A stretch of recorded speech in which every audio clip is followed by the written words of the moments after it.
So hello everyone, it is me, Demetra K, and I'm sitting here with Donovan the Black Yule Brenner Sadiq, my partner in crime, and I have a special guest, Walter Coulter, who is going to be giving us a lot of helpful information and advice. So I'll wait for everybody to get a chance to come in. If you'd like to share the video, please share the video so everybody else can get the wisdom and the knowledge, because these are the things I know. Sydney, let me tell you something. Me and Donovan was on time. That's Walter. Walter made us late because we be here at 3:00. So anyway, so we're gonna give everybody just a second or two to come on in and share it if you like. We would like you to share it again so everybody can get this information. And so it is always the purpose of the Demetra K Show to promote Black love, knowledge, and understanding of all things that go on in the Black community to make us an even better people. I'd also like to extend a big giant thank you to Marcus Guyton for everything that he does behind the scenes, and for you guys on YouTube. Thank you for tuning in. And if you haven't already, please like and subscribe to this channel for more insightful commentary, and also to Facebook. Thank you for being the other side of the conversation. Now, I will tell you, lately our traffic has grown a lot, and so it is kind of hard for me to read every last comment. So between Donovan and I, we will read as many of the comments as we can. And if you see somebody's kind of asked the question that you want to ask already, maybe find a different question to ask. That way it'll help alleviate my vocal cords, right? And so anyway, let's go ahead and get started, shall we? So as we know, there's a whole lot of things that are going on in 2020. 2020 has showed its whole ass up until this point, to say the least. And before I get started, I'd like to say, as I said on my post earlier, thank you to everybody who, the soldiers that are on the front lines, the people who are helping to fund the effort, and to people who are lending their voices and their support. And to the rest of you, like I said, you get the Bozak. You know why you get the Bozak? Because y'all complaining and whining and doing a whole lot of other stuff that's not conducive to people who are putting it on the line. So anyway, now we are in the middle of the pandemic. The COVID is still going on. It's, still taking lives, and it's spreading in some places. And now we have this protest. Now, what is this protest? This protest is in regards to George Floyd, who was murdered by a police officer last Monday. The police officer, and I'm going to call him a race soldier, put his knee to his neck, killing him, although the autopsy came back and said that the knee to the neck wasn't really the cause of death. But we ain't stupid. We know it was the cause of death. And so all hell broke loose, for a lack of better words, right? People have taken to the streets in every state in the nation. Some are doing it peacefully. And a lot of people are like, we're tired. Enough is enough. We are tired of seeing Black people murdered wholesale by these race soldiers. And so we are going to tear some stuff up, for a lack of better words. Now, I think it's also fair to say that a lot of people out there on the front lines aren't there to actually help. A lot of it is said that Antifa's out there, white supremacists are out there, the whole lot of distractors. People are out there doing things that are not conducive to the cause. And so here we are, right? And so there's this boycott going on. Also, we have with what's the name, T.I., who's kind of been raccooning a little bit too. He has called for this national blackout for Black people, and then people of colors, what he says, to stop spending money on July 7th. Well, we talked about that on Friday. We actually think the date should be moved to Juneteenth, because most people have spent all of their money on 4th of July. So the July 7th is a bad date. So also you have Kaepernick, who has been boycotting since, was it 2016, 17, something like that, when he first took a knee due to the wholesale murder of Black men and women and children by the hands of the police, and a whole host of injustices that go on with Black people. And so now the momentum is starting to catch on. Like, we should have been protesting with Kaepernick. I know Donovan was, and he's a diehard football fan.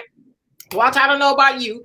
But so now a lot of people are trying to renew the effort. Okay, like, listen, maybe this time around we can all get on the same page. The NFL, they released a statement kind of saying they understand and they're in solidarity. It's like blah, blah, blah, right?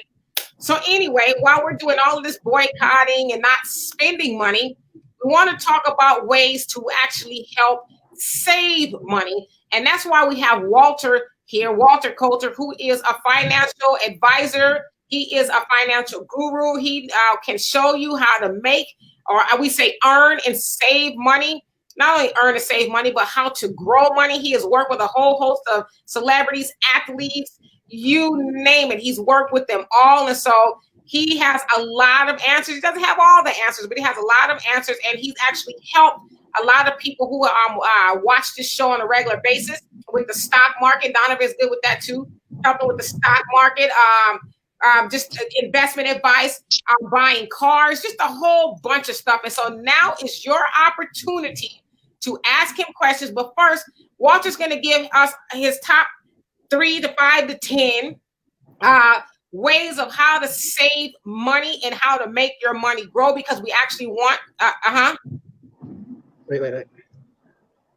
I just want to give somebody some quick advice. You're going on a show like this, you better take notes. Right. So please take notes, because a lot of people have actually used this advice and they are doing much better financially and just in every other way, shape, and form. And so what I'm going to do now is, and again, if you guys have questions, we would love to address them. So please put your questions in the comment section, and Donovan and I will monitor it. But we're going to give Walter the floor. We'll chime in here and there.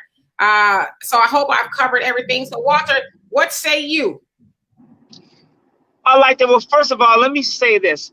The whole June 7th, Juneteenth thing, I like Juneteenth better, but let me tell you why I have a problem with most of it. First of all, if you have true power, why do we have to pick a date that goes around the convenience of like, oh, well, we're going to spend our money on the 4th, so we should do it on the 7th.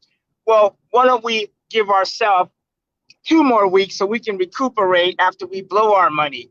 That's the whole reason that we're in trouble. Like, here's the thing, and we come on here a lot, and before I get going, I want to say, if you learn something from these things, do a testimonial, share, write it down, tell somebody so they can come back and help spread the word. So going back to my topic is you need to move now. You know, it's like my son Christopher had a shirt that said procrastinators unite tomorrow. Like, it has to be right now. Like, they rolled up on this dude, put him in handcuffs, and choked him out at the moment. You know, they didn't say we're going to choke him out next week. They moved right now. We need to be the same way. So it needs to be right now, this moment. Like, what's stopping us from right now saying, you know what, we're not going to spend anymore. We're going to save our money. Or if you want to take it a step further, and this is normally not like me, spend your money with people that are like you.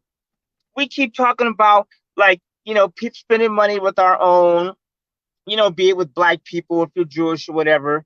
You know, it's like, for instance, my barber is a Black dude. My hair is a mess right now, but I won't get my hair cut because the brother, he's out of town. So I'm like, I'm waiting. And I've never done that. I'm quick to go to the Asian dude to cut hair next door, and he's got skills. But I was like, you know what? Nothing against my Asian brother. I'm gonna wait for my Black brother, right? So we can start doing things like this now. Don't wait for a certain date. You know, T.I., you guys, I get it. Here's T.I.'s position is he has to work for the man, but also work for us too, right? Because T.I. is getting his check from the man, period. And until you own all your music and all your stuff, you have a boss. Ask Michael, ask Prince, ask all those cats. You have a boss. So for T.I. to say, matter of fact, what day of the week is the 7th? Does anybody know? I know 4th is a Friday, right? So that's 5, 6. You know, the 7th is a Monday. Who in the hell spends money on a Monday anyway? No, it's a Sunday. Sunday. Is it really? Yeah, Sunday. Oh, wait a minute. Tuesday. Huh? I think it's a Tuesday. Well, okay, so I normally go off the stock market. I know June 4th is a I thought was Friday. Oh, you're right. Yeah, you're right. It's Tuesday. It's Tuesday. I'm sorry. It's Tuesday the 7th. Okay, 5, 6. Okay, I'll take your word for it. I need to make some adjustments. So who spends, I mean, the best day to do it would be a Friday, Saturday, or Sunday, don't you think? The days that we spend the most money? Like, that's what we ought to be doing. And it shouldn't be like, yo, let's not just spend money. It should be, let's save money. If Black people took one day a week and they didn't spend any money and they just saved it and just put it in their bank or just kept it in their piggy bank, their top drawer. Really, I don't really care as long as you save it. We would be so much powerful.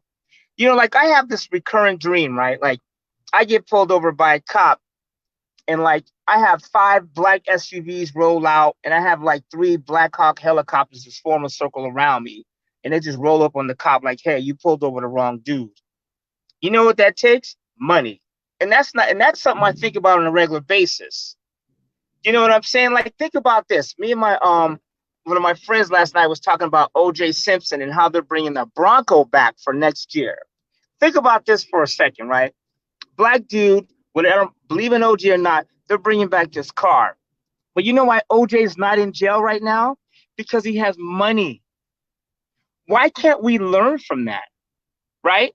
Like, I'll give you another idea. The life insurance industry uses OJ in their presentations to say that his life insurance is the reason he has money, which is not true. But the point I'm making is the brother had money, believe if he did it or not. So, like, I watched this Jeffrey Epstein thing, and I'm not one to watch TV, but if it's something I can learn from, I watch it. You cannot tell me that you didn't watch the Jeffrey Epstein Netflix special and go, the only reason he is not in jail is because he has money and power, and he has presidents and people of influence on video camera doing some freaky stuff to minor kids, right? He has money, and even the people were like, how did this dude get jail time and his community service, and he's off on his helicopter somewhere? They didn't even know where he's at. Like, Donovan, me and you get arrested because we have 44 14-year-old girls say, Donovan, not only did he pick me up, he had his daughter come get all of us and got us all on tape, and they got pictures of all of us butt naked. And me and you get community service, and me and you in the seashells somewhere. And they got to call and bring us back. But that sounds funny, right? But if me and Donovan were billionaires, we had a better chance of doing that. So here's what I'm saying, you guys, is save your money. Like I heard somebody say, you can treat a woman horribly. You can slap the shit out of her. You can cheat on her. You can beat her. But if you got money, she will think twice before leaving you. So let me jump in there. So I just want to tell y'all, we are not advocating to do any of that kind of stuff. We're just making some examples. Maybe we could pick some better examples. However, we trying to, this is how he's trying to teach us a little bit about saving. So Walter, give us your first tip on how to save money while black. Okay. First of all, first thing you need to do is find out where you stand. Where do you stand? I do a T chart. So A is for assets, L is for liabilities, I is for income, E is for expenses. What I do is find out, like I look at my stuff all the time. Where do I stand? What do I have in assets? Cash, equity in my cars, real estate. What do people owe me? Whatever. What can I sell? Jewelry, hats, clothes, cars. What do I have of value? And then what do I owe against those things? So if I have to cash out, how much money do I have? Right? And then what is my income? How much money do I make? And then what am I spending? So knowing where you stand is powerful. I'll give you an idea. When I look at what I have, it makes me feel better. Donovan, I know you guys can relate. Have you ever felt like, whoa, I don't have as much money as I thought, or I could do better? And then you add up everything you have, and then you actually have more than you thought you had, right? It's kind of like, so knowing where you stand is number one. We call in financial planning, we call it financial position. It's one of the things that's most overlooked, but it is knowing where you stand. Your financial position is huge. Knowing where you stand. I promise you, because you don't have to save money to do that. It's just knowing where you stand, right? In addition to that, you guys, build your credit. You can go to like Credit Karma. Some of these places are free. Or Identity IQ. Is that the number 2 advice? Build your credit? Yes, because here's this. Well, yeah, build your credit as part of financial position. But yeah, let's call that number 2. I'll just give you 4 or 5. So building your credit, because what you do by building your FICO score, it will put you in a better position. It will make you feel better. When you have a 750 FICO score versus a 520, you will feel better. Like, So, and here's what I mean by that.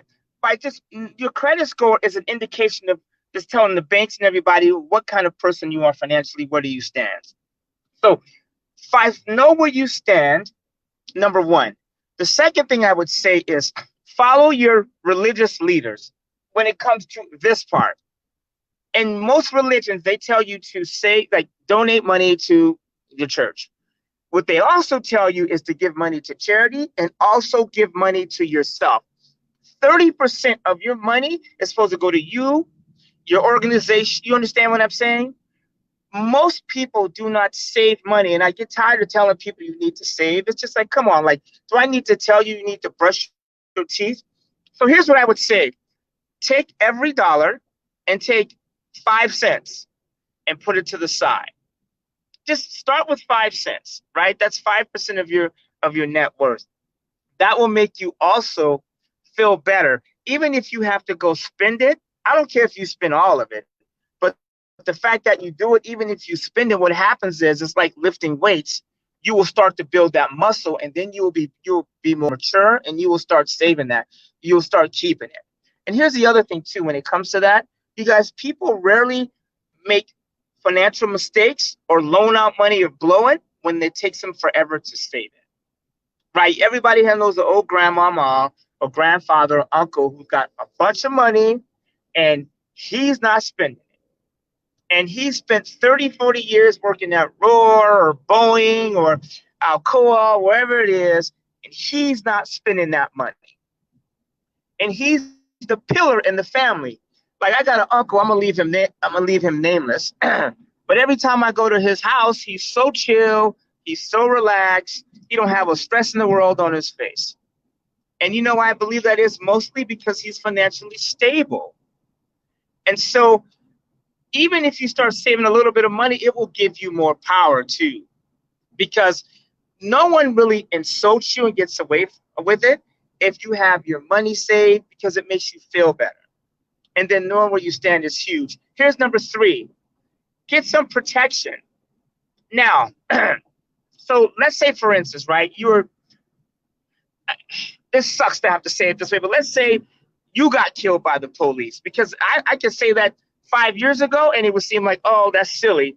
But right now, it's actually quite, I hear people saying like, hey, even going outside as a black person is dangerous. Like, I need to go outside with my cell phone camera. Like, black people, for us, our gun is our cell phone. We reach for our cell phone these days first, which I think is insane. So get you some protection. If you're gonna die, make sure your family is taken care of. For $20 a month, you can get $200,000, $300,000, $400,000 of some sort of life insurance, and you can be straight. So here's what I'm saying. You have your clothing line. What's your shirt cost that you wearing? If I wanted to buy it. Well, this is not mine. I bought this from another black designer, but we're still working out the price point, but it's going to be very, very reasonable. So what's the shirt cost? $20? A shirt? No, it's not going to be that much. Okay, well, if it was me, it was, but that's whatever. So $20. I think that's cheap, because it's funny, Abercrombie and Fitch would charge $45 for a shirt with no meaning, but whatever. So for the price of a reasonable shirt, $20, you can buy $500,000 life insurance as a 40-year-old man, and you can cover your family.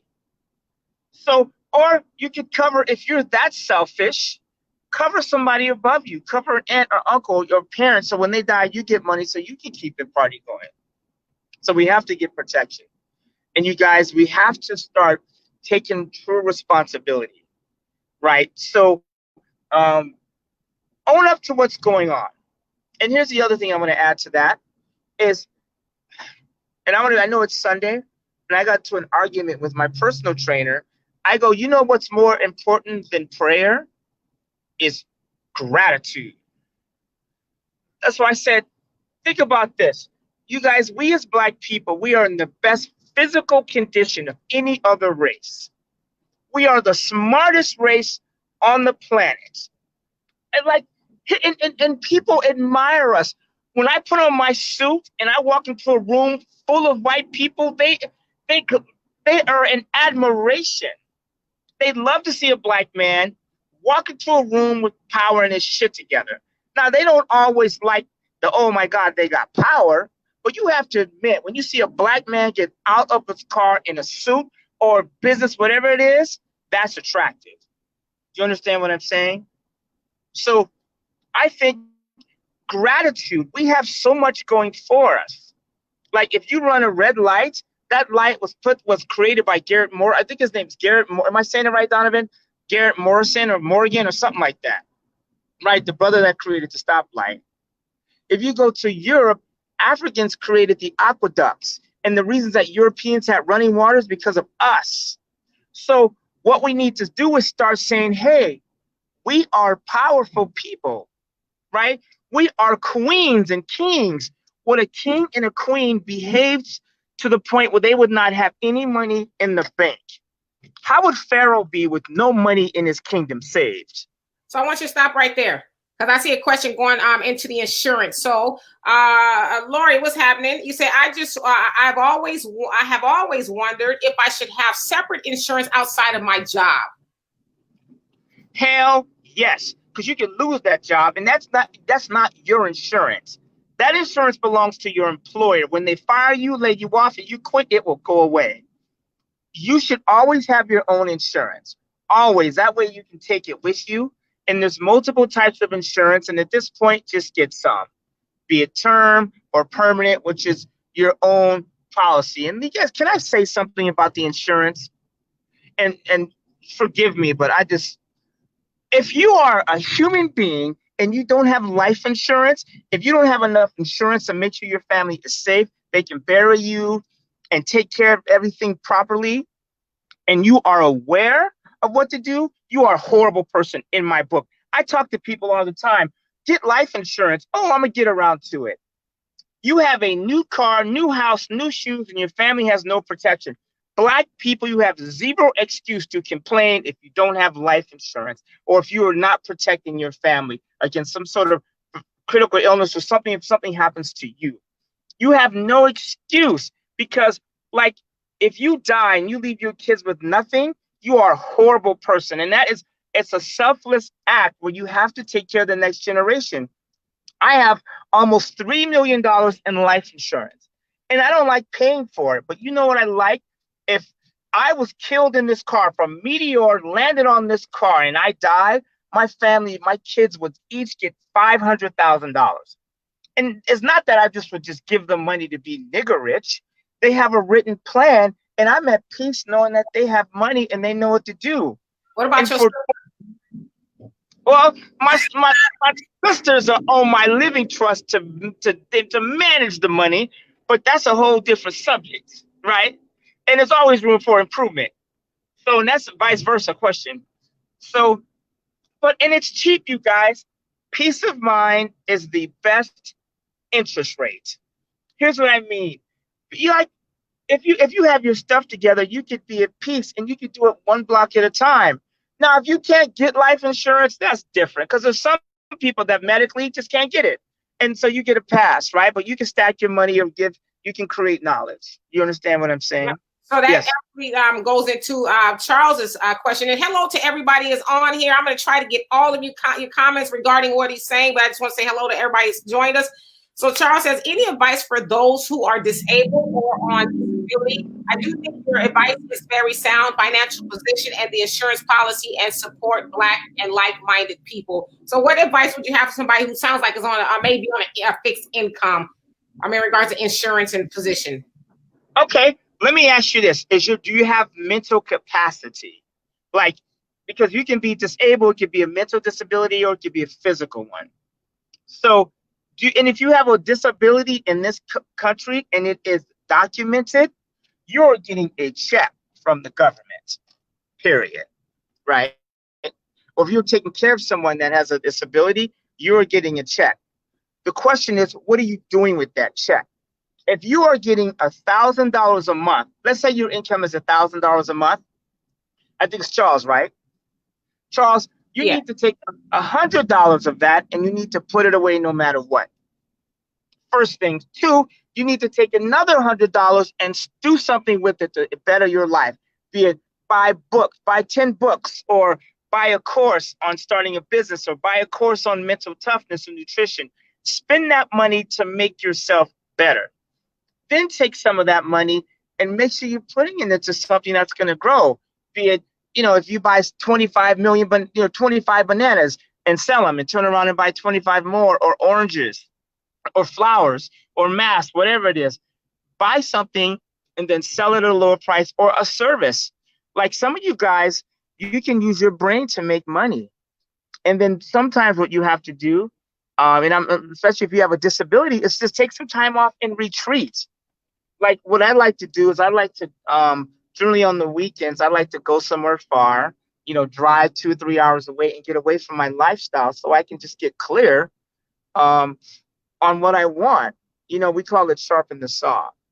You ever gone to a beach just on your own, chilled and got your thoughts together? So that's what you need to do. But if you have your brain, Helen Keller couldn't, Donovan, correct me, D, if I'm wrong, she couldn't see, or is it see and hear? Right? So, but yet she was a motivational speaker. So if you have, there's certain disabilities, in my opinion, that actually help you. Like I have ADHD. And when I was a kid, my mom gave me medicine. And people always tell me, Walter, you have ADD, you're all over the place. But you know what they never say is, oh my God, you have so much energy. You never sleep. You're always trying everything. And sooner or later, one of these are going to work.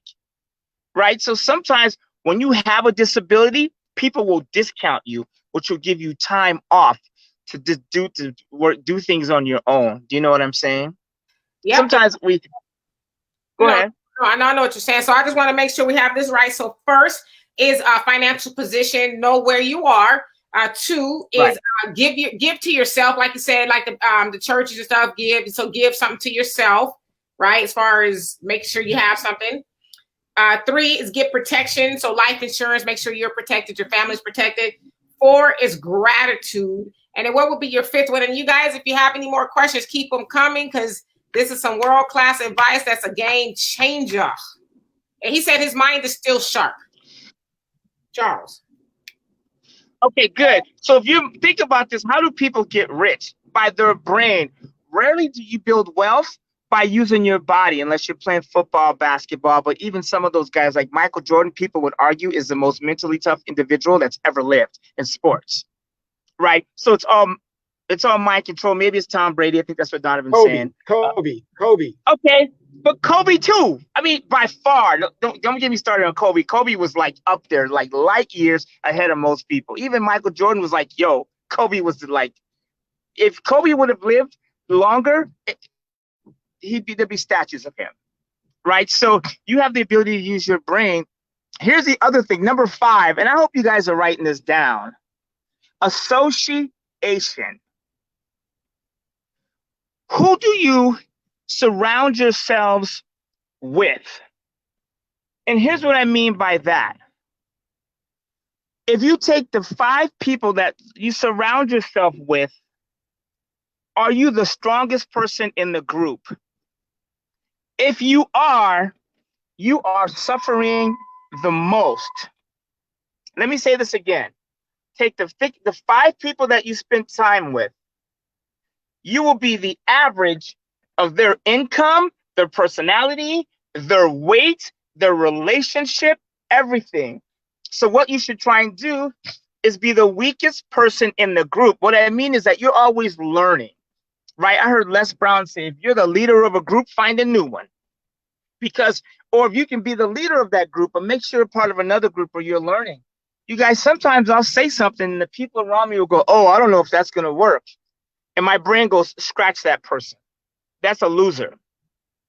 Like, okay, forget the protest, not forget them, like forget about it. But like, you guys think about what's going right now in the world.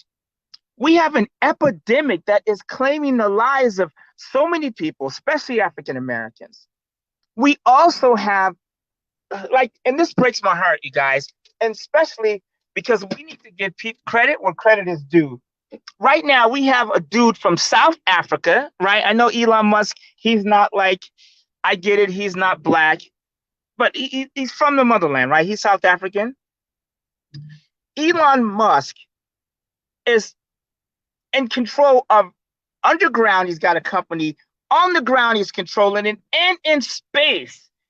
The last 24 hours, I've been awake watching this space land. Let's put people in the moon, in space since 2011 from American soil. Like, you know what I'd like to do is sometimes I go on YouTube and I listen to Elon Musk, or I will listen to people like Tony Robbins or Michael Jordan, or you can see Kobe Bryant.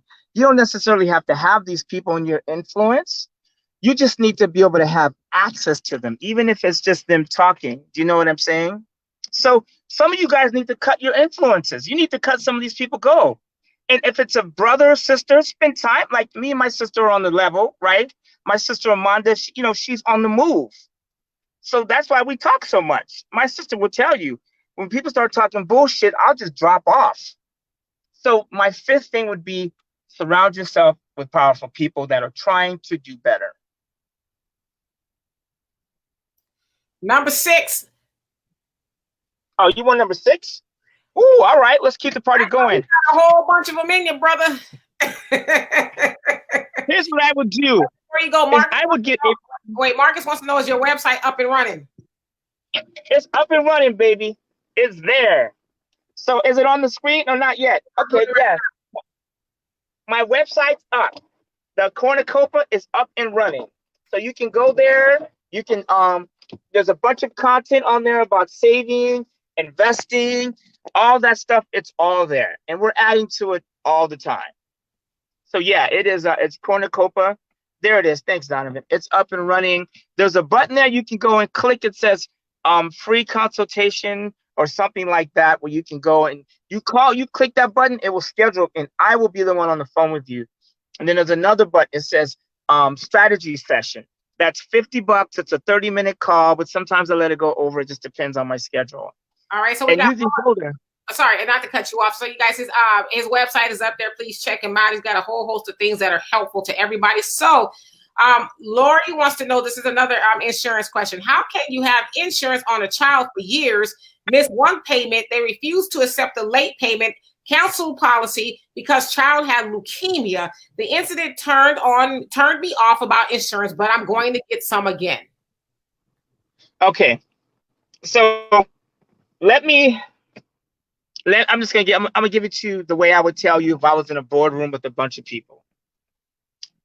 Insurance companies work like this. If you make your payment, you keep your insurance, period.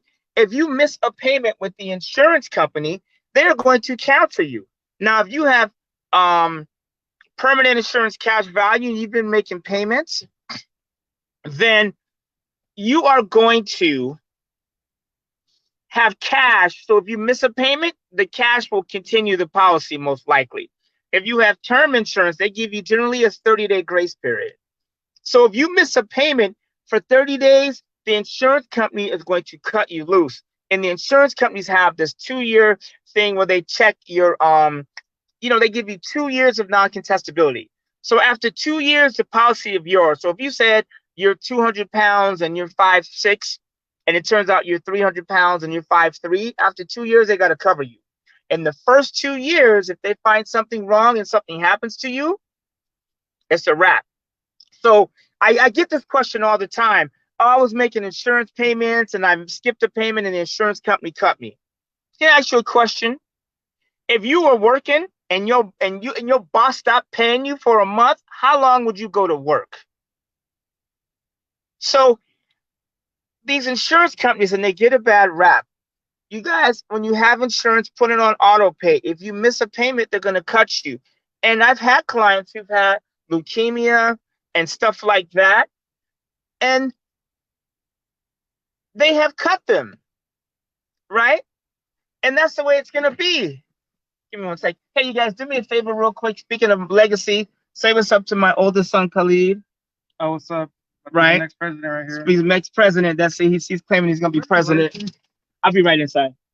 So there's my granddaughter outside. She's so cute. I got can you believe I have 4 grandkids and 6 kids? I have 10 people I'm responsible for besides myself. So, um, so yeah, make your payments, you guys. Take responsibility. I know sometimes insurance companies make mistakes, but 99% of the time, it's our fault. Period. And we have to. I don't mean to sound like a jerk, but you guys, it's the truth. We have to own up to it. These insurance companies, number one, you guys, they don't want to cover black people. They don't. Can I? Ooh, you know what? I'm just gonna say it. You're an insurance company, right? And you have to look at all the demographics, all the races in America of people that were likely to get killed, die first, get sick first, or do so, or end up in a position of poverty. What race would you cut out? Now you don't have to comment or add it, but take 2 races, 3 races based on social, economic, and all those things, and you had to cut them out. What 3 races would you pick? We have to ask ourselves, if we are on that list, why are we on that list? We are the smartest people in the world. The Africans created everything. Do you realize Christianity is based on an Egyptian religion? Like 12 disciples, 12 this, the stars, the moon, the 3 kings, the solstices, and the son of God being the sunrise. All that stuff is based on an African religion. How are we still at the bottom of the totem pole? We need to take responsibility. And I don't mean to sound like Elijah Muhammad or Malcolm X, I'm one of those guys, but they've been saying this for years. Like Malcolm X and Elijah they have books, but yet we are still in the worst position. My father called me, and my father is, if you know my father, he was on this show. Woo! He's a radical brother. And he said to me a couple of days ago, he said, Walter, if you want to hide something from black people, put it in a book. And I laugh, but and he says this to me all the time. And I'm like, why is that? Like, what are we doing that we can't read 1 book a year?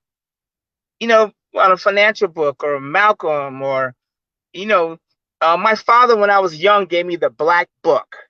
Do you think you've seen that book? And I think you got it. And guess who's he's giving it to? Yeah, well, we can talk about that later. But, yeah. So it's called the Black Book. And I remember him opening, Wisdom book.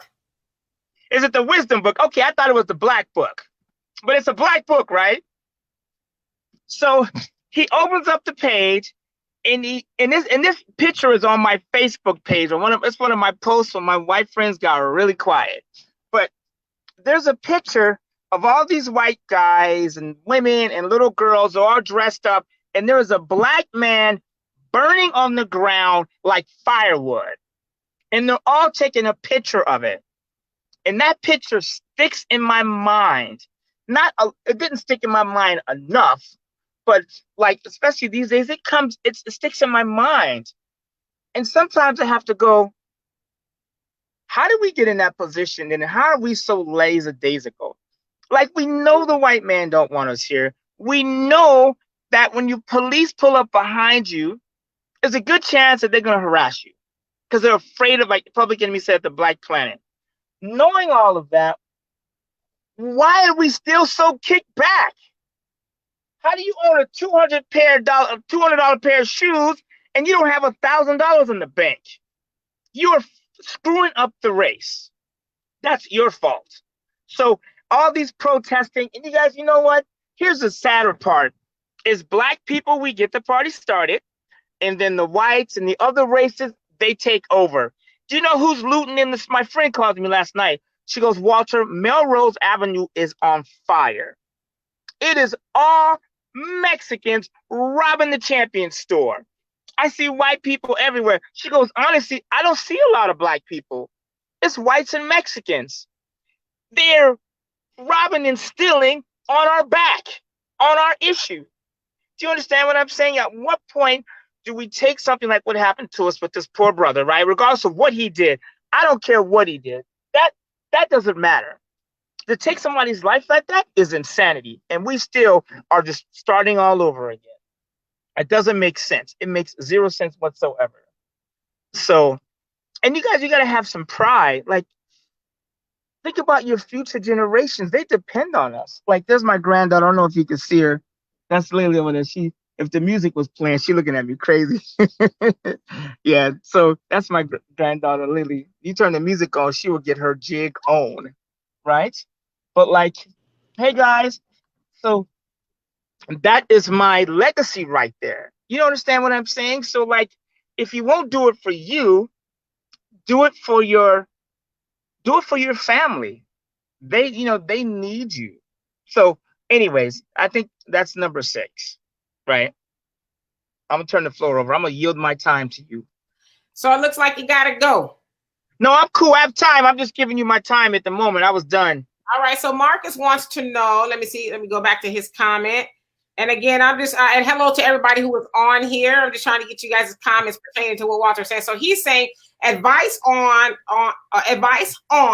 online Teespring account and how to increase sales. Do you know anything about that? I don't know what Teespring is. Teespring is like a service, like a T-shirt outlet to where, like, say, if you have some sort of a social media, a YouTube or something. I guess it's a company that will give you somehow allow you to make T-shirts at a discount, and then you can sell them. So I guess basically how to increase sales would be the question. Word of mouth. Let me tell you something. One of the last CDs I bought was from a brother in a parking lot selling his CD. If a black dude walked up to me with a T-shirt, it was like, I started my own T-shirt company, I need your help, I would buy 1, 2, 3, probably 10 for my 6 kids and my 4 grandkids, right? Anytime I see a brother selling something, or even a minority for that case, I buy it, even if I don't need it.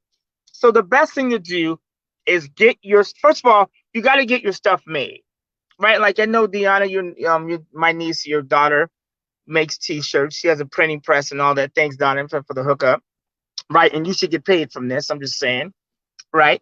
So, because you are an investor, and that's the other thing, black people, like, claim ownership to your stuff, right? If you help somebody, you should get a dividend, right? And you should also kick into the effort.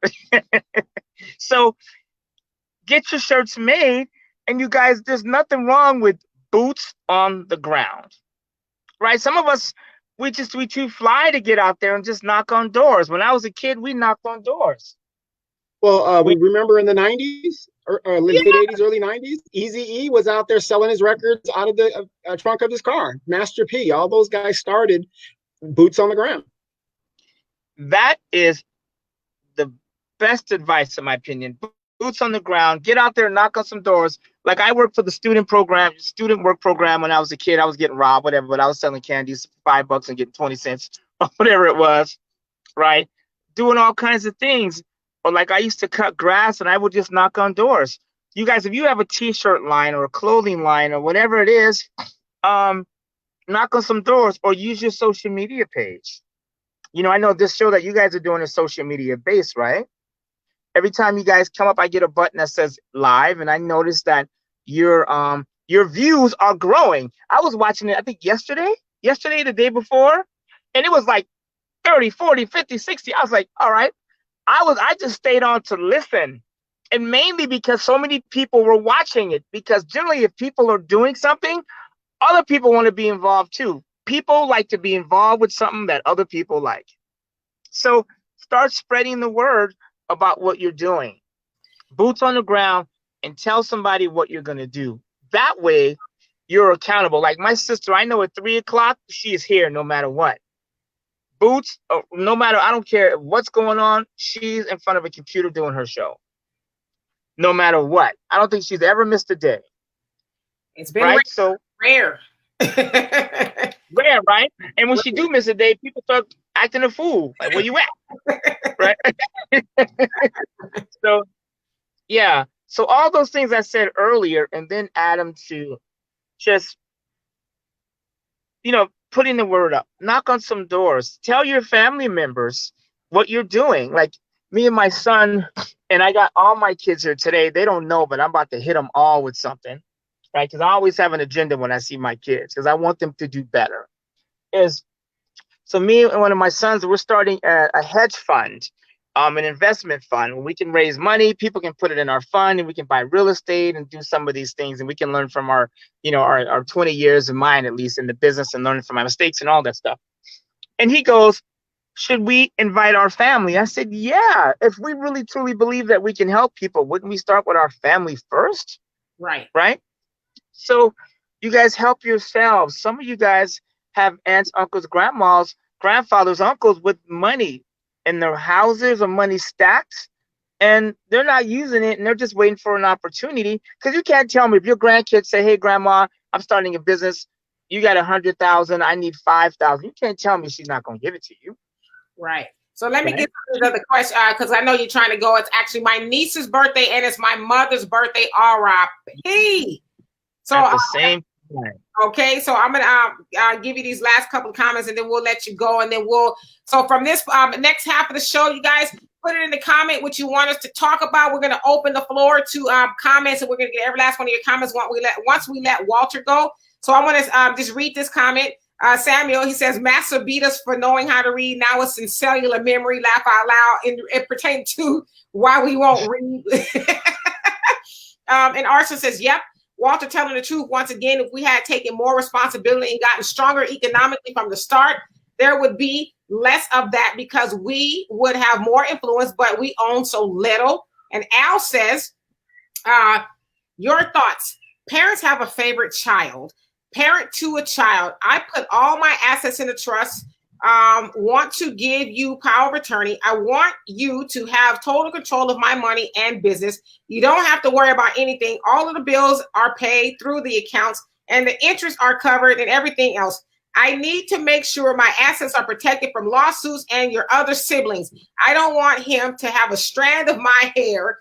They have nothing. And let's see, this is story. Okay, so they have nothing and would have to come to you just to get permission to buy a hamburger and a Coke.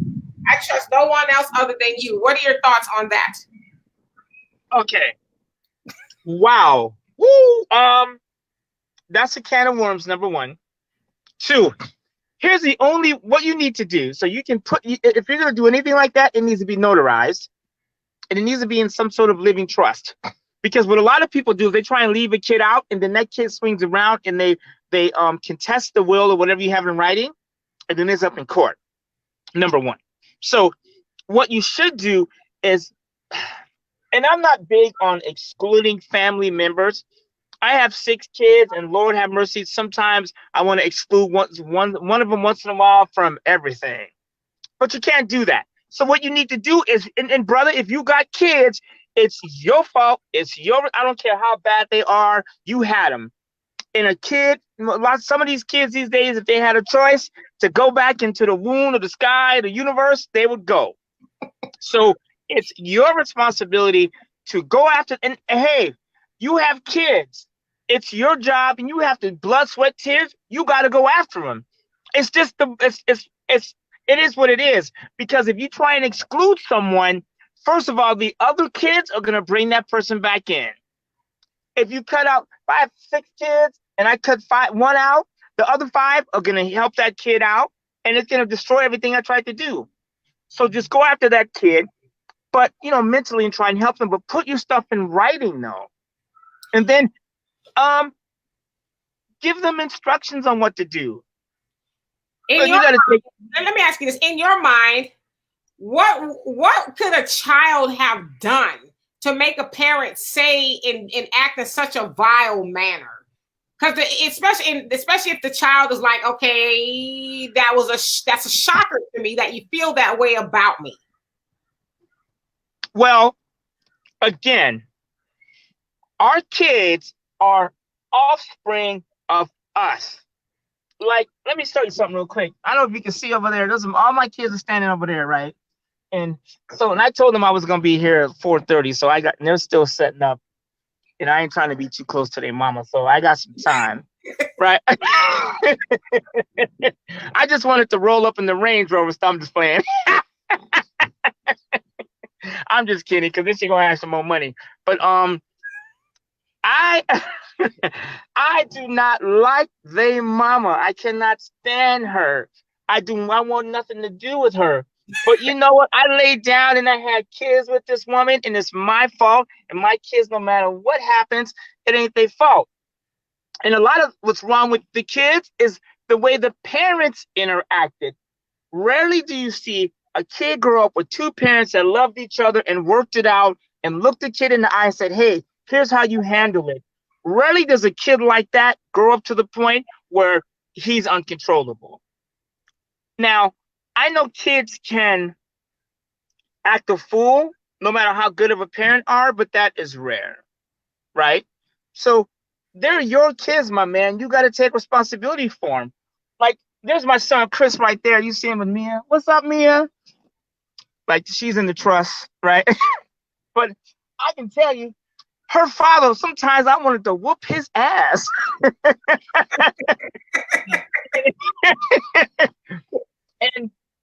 And people would call me like, oh, your son, I'm about to whoo, right? I ain't gonna say no names. But at the end of the day, and the reason people would call me, and I got that phone call for all my kids, is I'm their father. The buck stops with the man. You are a father. Women like men are the head, women are the neck. But you're their father. It's up to you, period. I want you to imagine this. That kid that you think is so bad is killed, and you're at his funeral. And God says, you know what? I'm going to give you a chance to walk it back. I'm going to give you 30 more years back with this kid. And he's going to behave the same way, but how would you react? That's how you need to treat him right now. Because ultimately, you guys, there are kids. It's our responsibility. And if your kid's out of line, you got to go after them. Now, sometimes you can't, like some kids are just way too gone, right? Your kids are high, he's on drugs. You don't want to put yourself in danger. But like, it's your offspring, you guys. Even a cub, a lion, no matter how bad his cub is she would give her life to protect that kid. And animals understand that.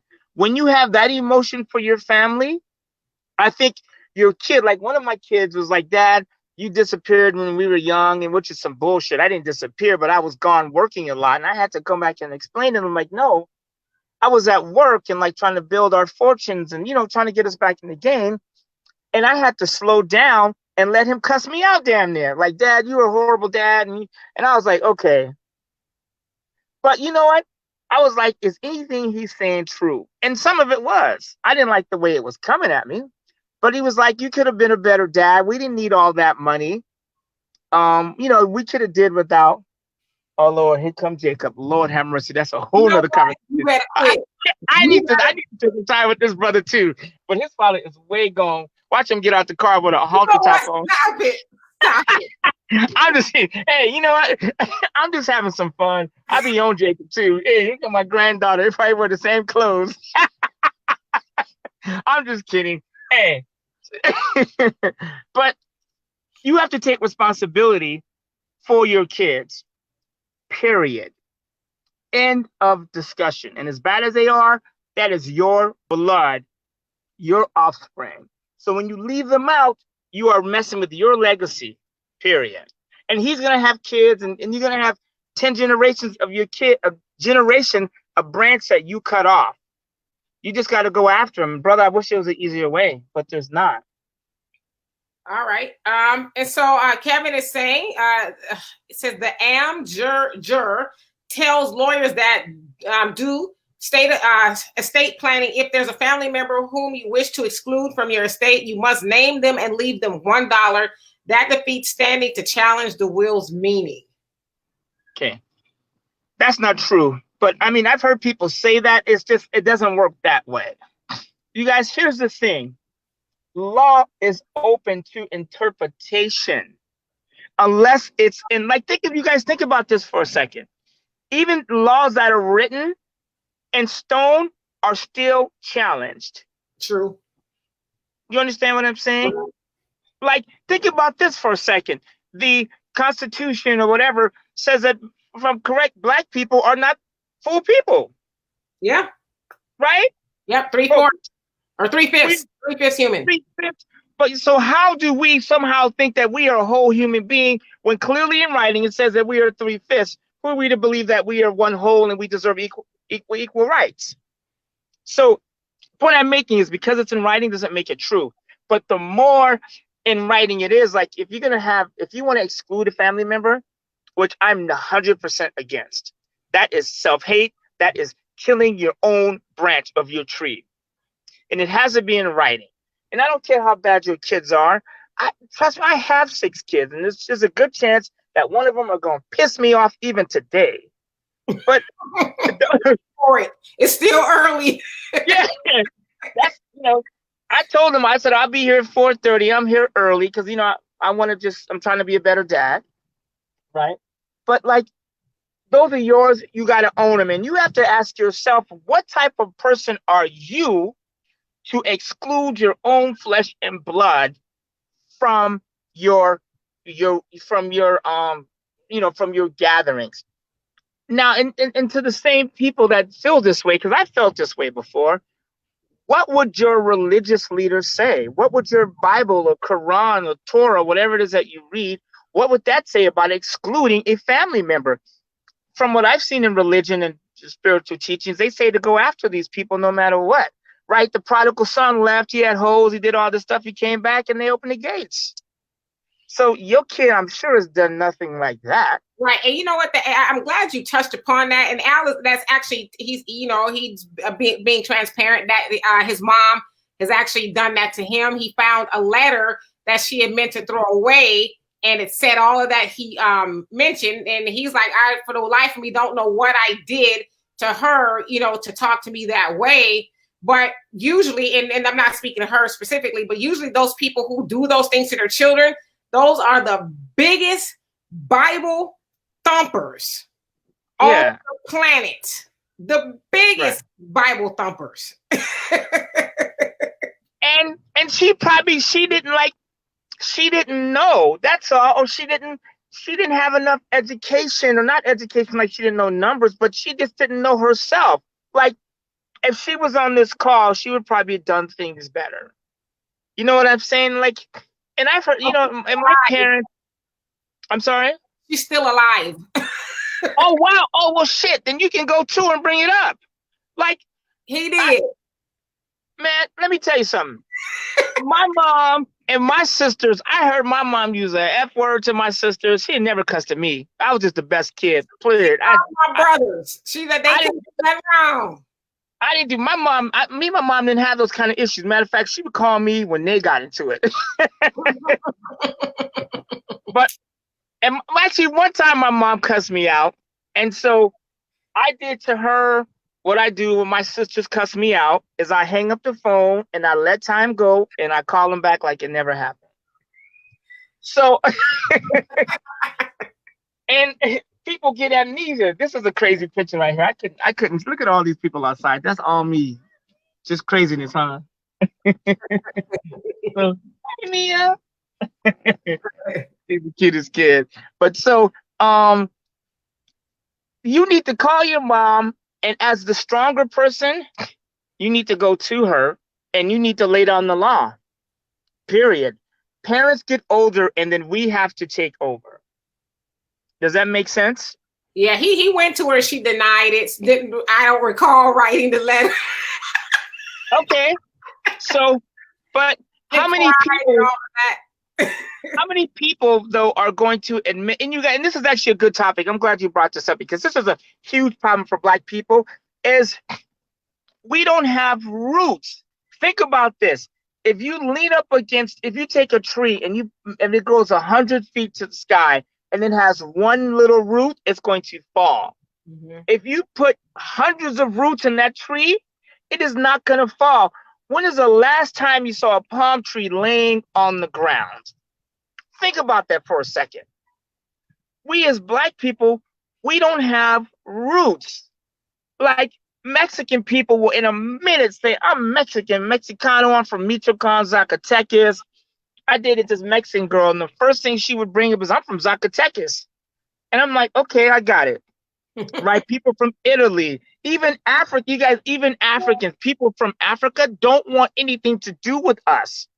I got an African guy in my neighborhood, and every time I jog, you realize I've seen this brother 20 times? I'm like, hey, brother, how you doing? He has not once looked at me and said hello. Like, he won't even look at me. He just like, oh, you did the nigga. Like, he won't even like talk to me. And I'm like, dude, we are from the same place. The point I'm making is we don't have roots, but we can grow roots right now. So, Al, if your mom is still alive, and I tell you, brother, I don't care what your mom did to you, I will trade places with you and me anytime to have my mom alive. Today is my mom's birthday, matter of fact. I don't care what my mama did to me or said. I would do anything, take any of her transgressions to have her back right now to deal with it. And that's what you need to deal with, my brother, because one thing I know when I did my mom's eulogy and we flew out there and that was some craziness. We got to do a show about that, right? How to die the right way. But like at my mom's funeral, we were sad, but I remember when I did her eulogy, I felt like I was doing a stand-up comedy routine. Because and even my girl was like, was it supposed to be funny? And I was like, I had a good relationship with my mom. We had a blast. We would go to the beach and we'd go to Vegas. Like, if you go to my Facebook page, my mom is in my page. We had a good time. And she had her issues. But she was my mom like Tupac's mom was a crackhead. And he wrote a song about her saying she's the greatest. Right? So you have to, that's just your job. You're the man. You're the stronger one. She made mistakes. And don't wait till she's in the ground, because what's going to happen is you're going to mature and then you can't dig her up. And that's going to you're going to spend the rest of your life in regret. And that would help Black people, because we need to feel better about ourselves and we need to be stronger as a people. So we need to have our roots. Like, my father's still alive and my father is nuts. I know when my phone rings at 4 a.m. and my father's on the phone, my girl's like, where you going? I'm like, what's my father? She goes, oh. And I can't get a word in edgewise. It's my pops. And my father did drugs. My father, Uncle Max, my father, he went through some stuff, but he's still my dad. I don't care what he did. I do not disrespect him. When he calls, most of the time I try and pick it up. And when he's talking, I just listen. You and he's my pops. Work out, you do dishes, you juice, you do, because that's what I do. It's the same conversation every time you call. Can your food, read your book, watch out for Whitey, all the same shit. And I just listen. But and I don't know how long my father's going to be here. But when my father passes away, one thing I'm not going to have is regret. Do you know what I'm saying? I can spend more time with him. There's some things we could do better. But and my father did some stuff, not to us, for us. Because I remember the day my stepmom called and said, hey, your father's on drugs. All the stuff that's been going on. Here's the truth. I remember going, whoa. It was like Michael Jackson Thriller. Like when Ola Ray turned around and he was doing whatever he was doing. And then, but as I get older now, I go, one of the reasons that I've never done drugs is because my father did drugs.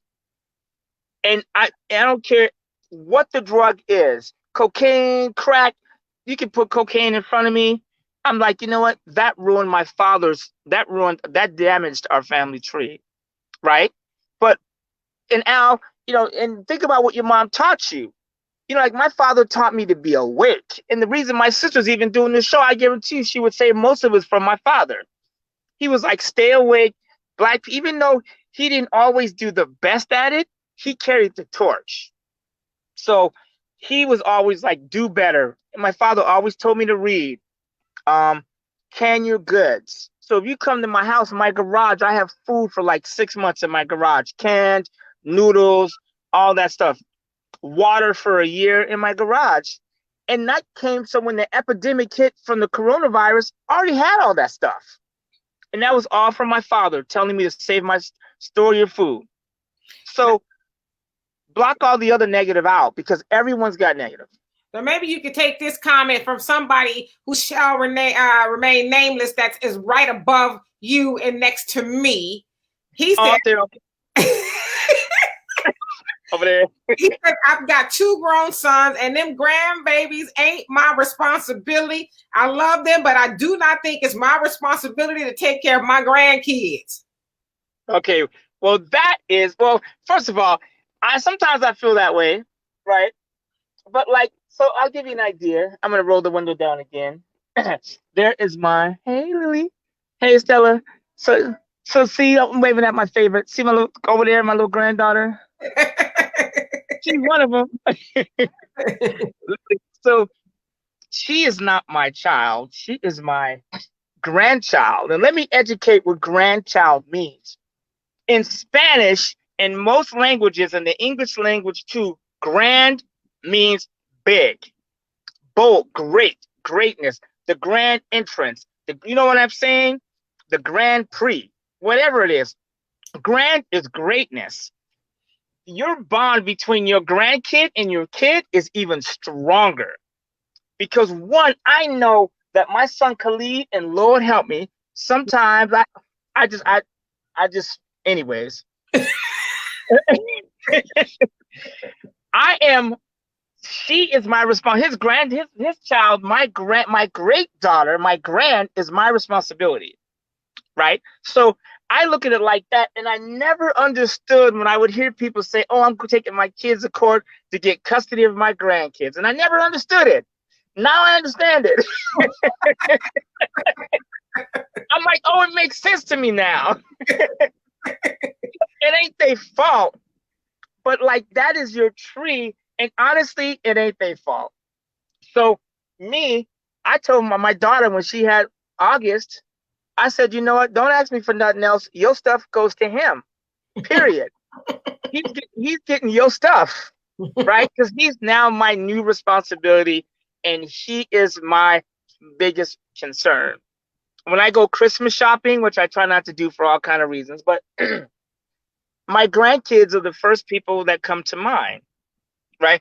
And so, yeah, it's not. And my mom used to be kind of like, "Oh, I'll watch your kids for a minute." Right? That's me now. My mom was not like, you couldn't leave the kids with my mom. I did it twice. And my phone rang every 20 minutes. But at the end of the day, your grandkids are your great kids. I tell people, I might have been a horrible father, and I'm not a horrible father, but sometimes if you just retreat, people leave you alone. I may have been a horrible father, but I'm a great grandfather, right? So that is my position on that. And I just tend to be a little more, when it comes to kids, more more kind of I work with my son. I've worked with all my kids. And so I see in them me, and I know that their kids, I have a picture on my social media of my son Miles holding my newest grandkid, Titus. And my son looks so shocked. And I was like, God dang, that is my son holding a baby. I remember, matter of fact, I'm in Rubidoux, California, and there's a trailer park around the corner, and we did a birthday party, his first birthday party. You were there. I have a picture of him. He had on a red, white, blue shirt with a what is it? I was gonna call it Truby, a pacifier, and he was holding a balloon at 1 year old. And I remember that picture like it was yesterday. That kid is holding a kid. That kid doesn't know what I know. I'm 50. I know I have 25 years on him. So I need to, when I look at them, I need to go, he doesn't have my experience yet. And so when I tell him all the time, you don't have my experience, period. When you've gone through what I've gone through, you will understand. So, yeah, Donovan, sorry, but I don't know, man. I wish I had a better answer, but yeah. Absolutely. I don't have any grandkids, but I do have great great nieces and nephews, if you will. That's what they are to me. And I always say it's not my job to tell them no. That's your job. I'm not gonna tell them no. I don't care what it is. They want it, they gonna get it. I'll let y'all do the discipline and stuff. That ain't my job no more. I already did all of that. But I also agree with you, Walter, when you tell the kids, your kids, I got a lot of experience, been there, done that. And I tell a lot of people who say they have problems with their parents, I say, you're a parent now, just keep living. One of these days, you're going to do something that your child is, it may, no matter how big or small it is, you're going to do something that they will never forgive you for, or something they'll always remember. So you think of that while you're trying to hold your parents' feet to the fire over something they were, because parenting is really a job in training. You're always learning how to be a parent, right? Nobody is perfect. Yeah, and Black people, we have done a horrible job at raising our kids. We have done a shitty job of raising our kids. Let me tell you something. There's times I wanted to walk in a room and just kick my kids in the face. My daughter Brittany, who was actually coming around to be one of my favorites. Ironically, me and her talk more than any of my kids. I remember me and her mom were divorced and getting a phone call from my boy Regis, and he says, "Man, your daughter's over there with the mama. You need to go get him. Either the police are gonna come get her, or you need to come get her."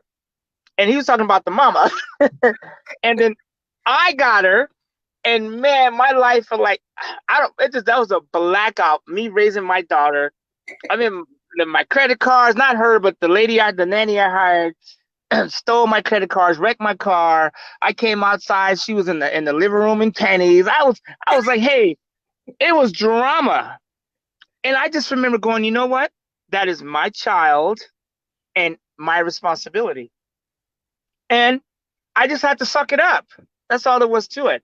And when you get to that point, Black people, we will be stronger. Like, like for instance, this whole thing with Trayvon Martin, right? Which is madness. Like, in my opinion, if we were going to blow stuff up, it should have started then. Because that was madness. That's somebody's, like, the Floyd, the gentleman that was killed, that's crazy. Like, watching that video was like, this morning, I had to turn it all off.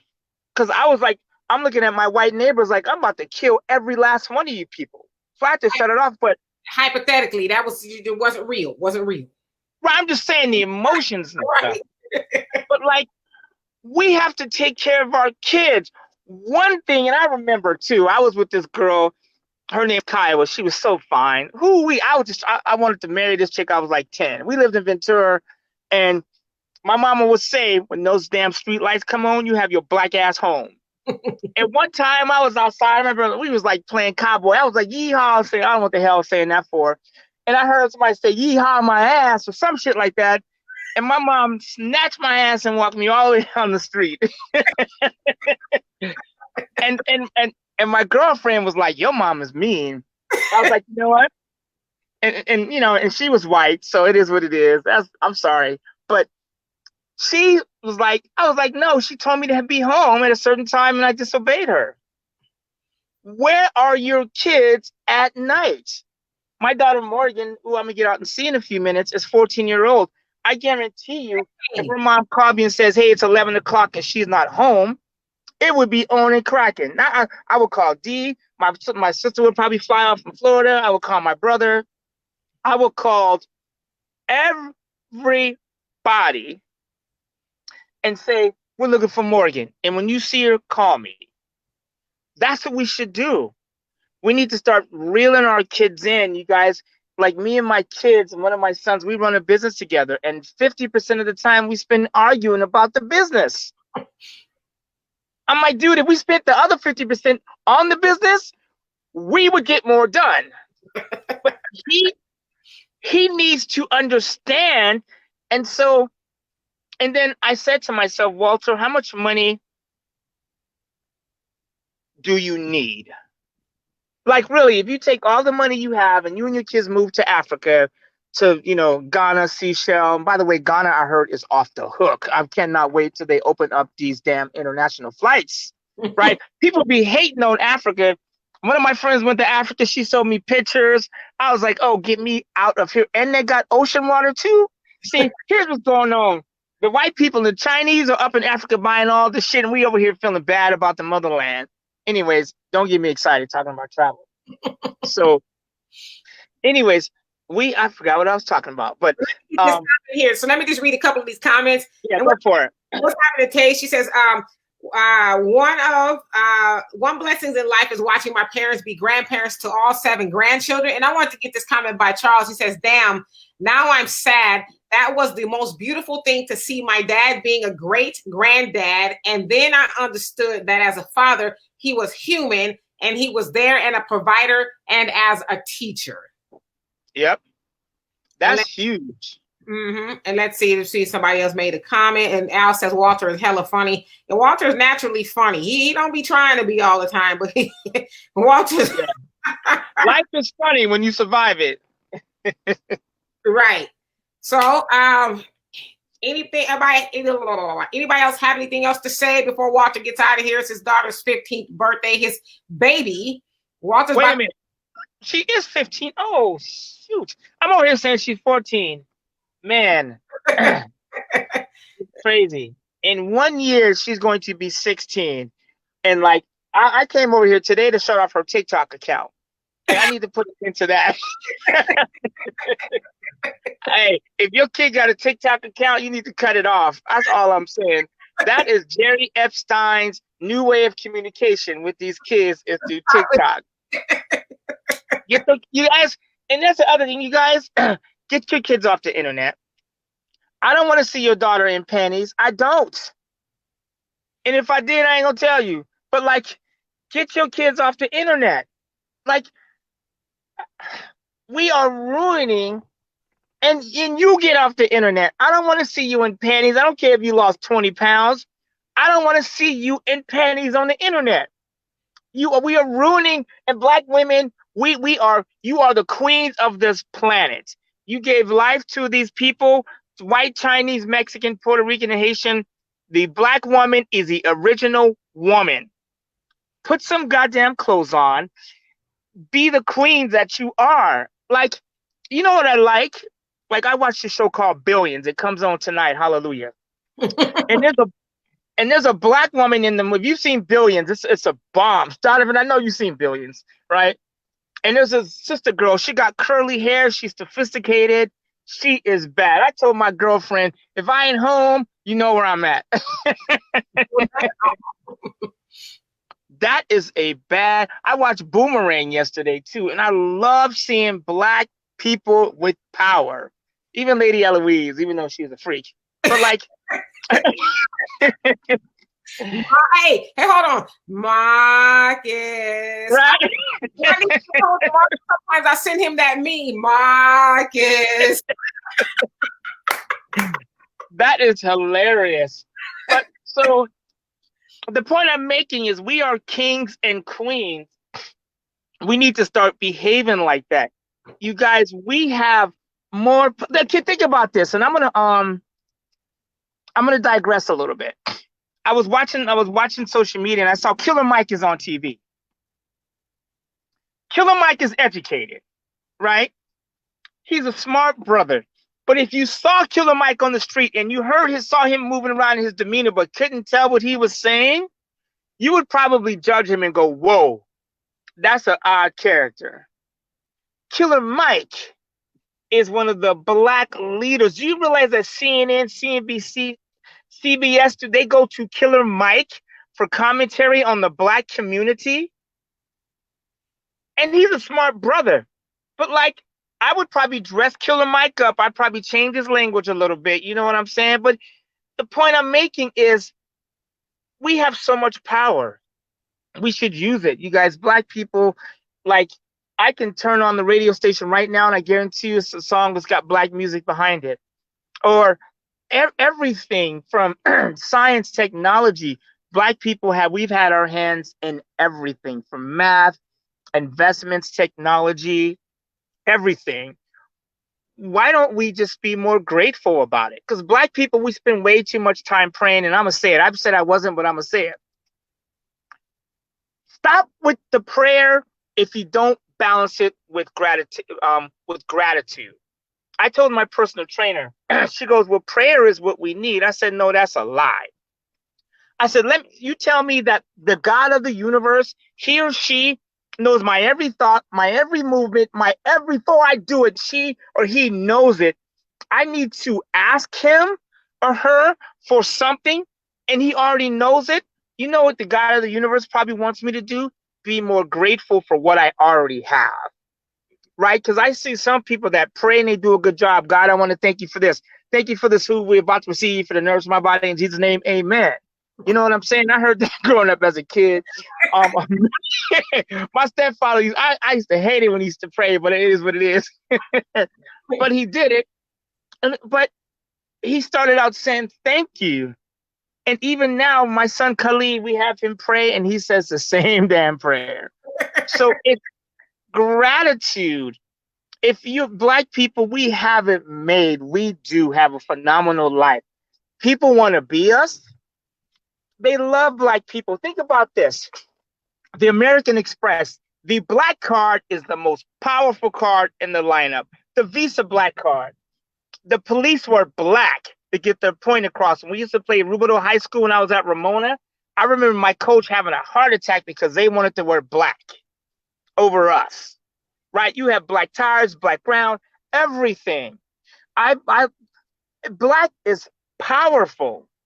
That's why they are afraid of us, because Black is power.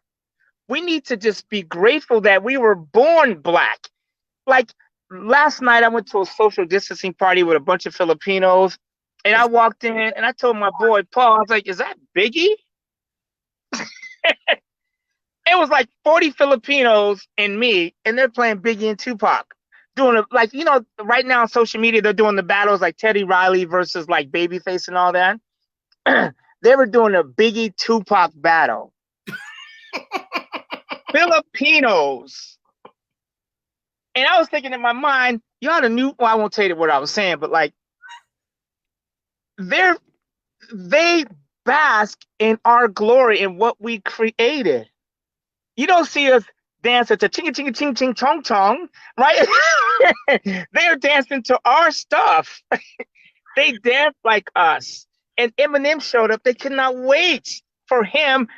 White people needed a savior. That gave them permission to dance to our stuff. We need to be grateful that we are strong and powerful.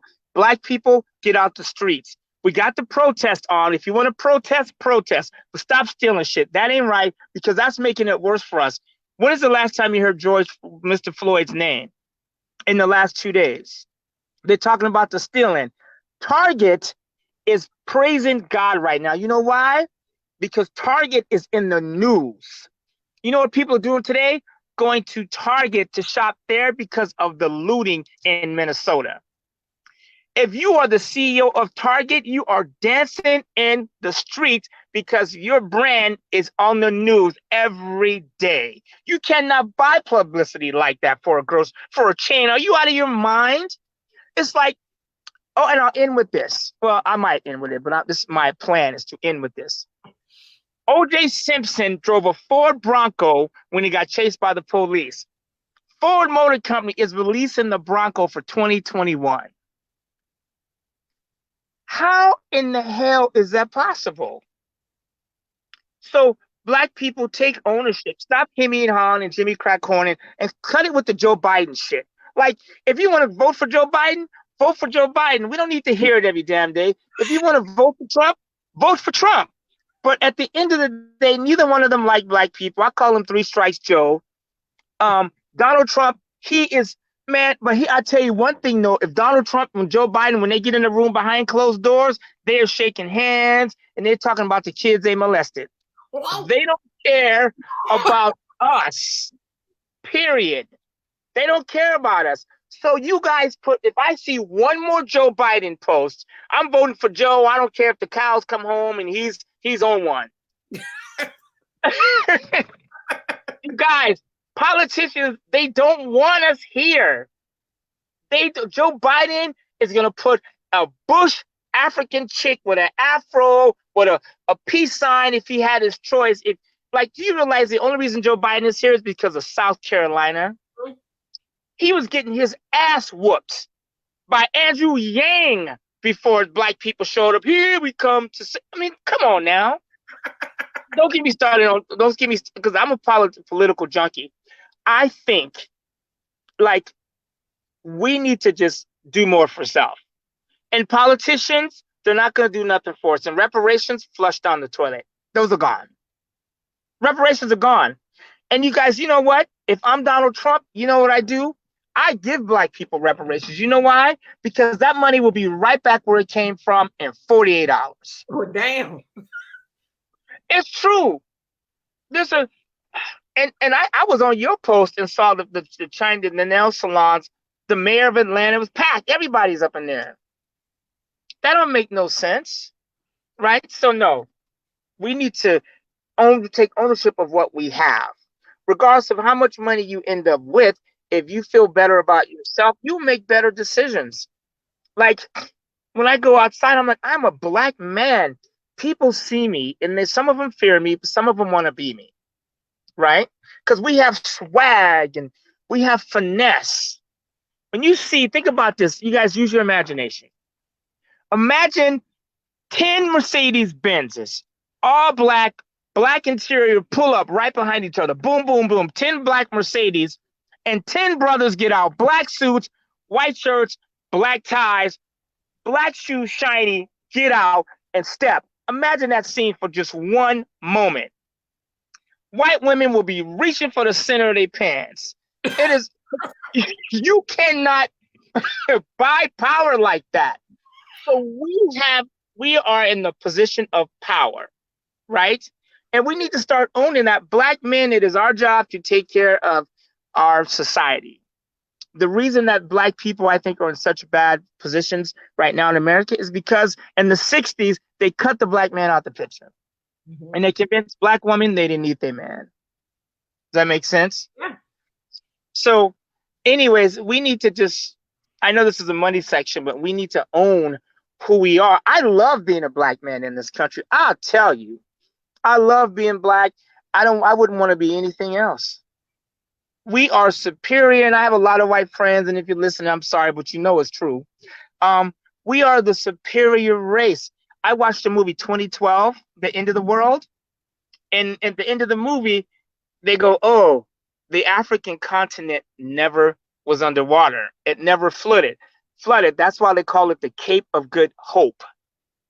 The point I'm making is even the Jews, even they know that Africa is the start, the motherland. But somehow we who have claim to Africa have not been there. And that's why I'm glad you guys went to Africa. That was huge, right? I promise you, when this band lifts Africa, I'm going too, right? We are from the greatest continent to ever be created, but somehow we act like the worst people in the world. So anyways, that's my piece. All right now, so we right on time here. We want to thank you so much, Walter, for giving us your time. I know it's Morgan's birthday. So thank you, and thank you guys for tuning in. I hope that you guys got a lot of good information. If you like what you heard, go ahead and visit Walter's website here, cornucopia.com, where there's a whole wealth of information, knowledge, and just you can call him, email, whatever you need to do to get some information, and he can help you with your finances, insurance, you name it. There's a whole bunch of stuff there. And everything. So thank you, Facebook, for being the other side of the conversation, and YouTube. Please like and subscribe if you haven't already. Thank you, Donovan, for everything that you've done, and Marcus behind the scenes. And I also just like to say once again, it would have been my mother's 71st birthday on today. And I'm doing everything I can to make her proud, because she knew I can always do what I'm doing and to take it a step further. And so I just wanted to, pay homage to her. So anyway, guys, we will see. Oh, you got your mask on, huh? All right. Well, tell more guests happy birthday. All right. I'm out. Peace. We're going to be on the War Zone in about a half an hour. So you guys, please stay tuned there. We are going to share the links to I might go ahead and go live and be on the War Zone to get in touch with Gary to see what's going on. He is boots on the ground there in Minneapolis. He's going to give us the scoop on what's going on. So stay tuned. We'll be back in about a half hour. Peace.